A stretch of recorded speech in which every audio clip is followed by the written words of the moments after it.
Hi, we're here today in front of the town dam and also Dairy Mountain behind me over my left shoulder, where we had the very first bushfire of the summer bushfires 2019-2020. How fantastic to see our town dam 100% full instead of the 15% it was only 3 years ago. Today we're talking about cash and investments and council loans. So as at the 30th of June 2022, council's cash and investments, we had $37,173,144 in the bank. Of that, $33,635,621 was in the restricted account. So that means that money is tied to specific funds, whether that's sewer, water or waste, or for particular grant projects. That left our unrestricted funds, which applies to the general fund area, of $3,537,523.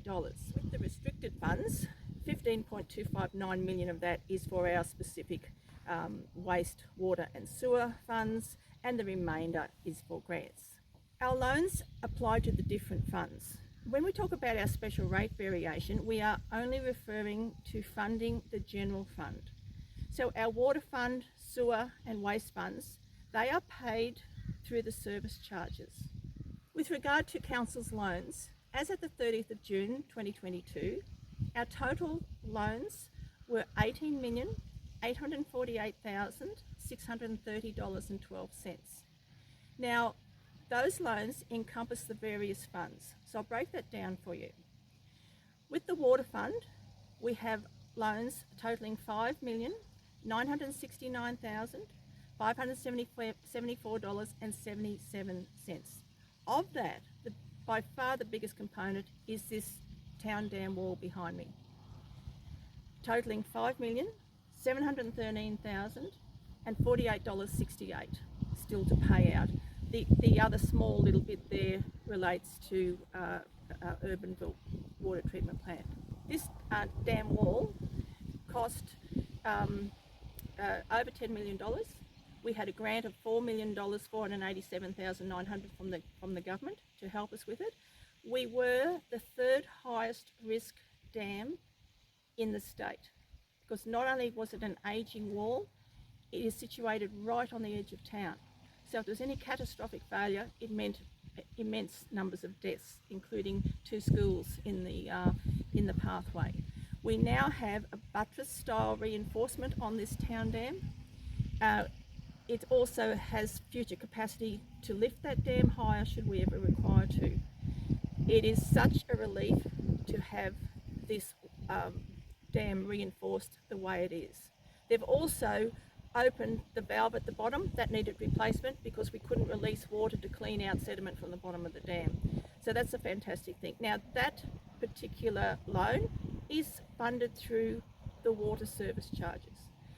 Our waste loans totals $3,378,858.08, and of that, $3.3 million is a recent loan for the new waste cell at the Buttermanoo landfill.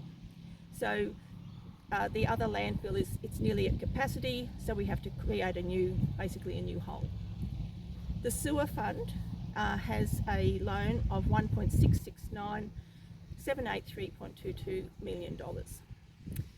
Now that is also paid for out of the sewer. So those 3 particular funds total, their loans total $11,019,216.10.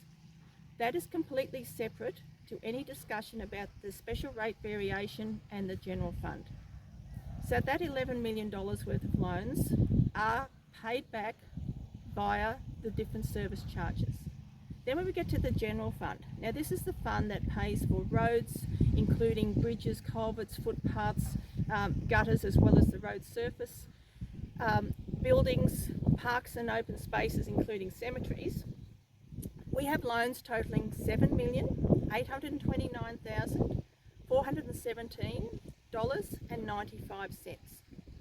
We also have approval to take out a loan for $3.1 million if required for our infrastructure for this next 12 months, because we did not go for a special rate variation in February this year.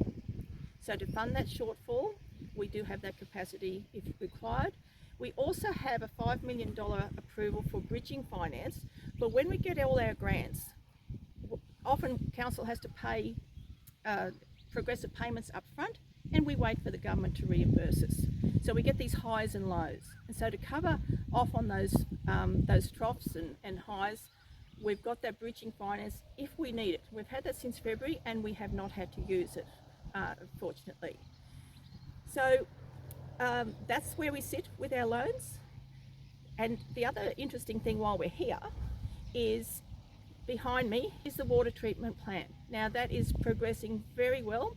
Early next week will be the final cement pour as the base for the building, and that particular water treatment plant it's been designed with DPI water and with the Department of Health in conjunction with Tenterfield Council, and they have designed that for our future needs, our current needs, and we are very hopeful that that will allow recreational activity on our town dam once it's finished. That funding has been fully granted through $7 million from the state government and another $2.645 million from the federal government. So we were looking at having to take out loans for that, but we don't have to because both governments we're very grateful. They've come through with that funding for us, and it's coming in a little bit late because of the weather, but it's definitely coming in under budget. Thank you.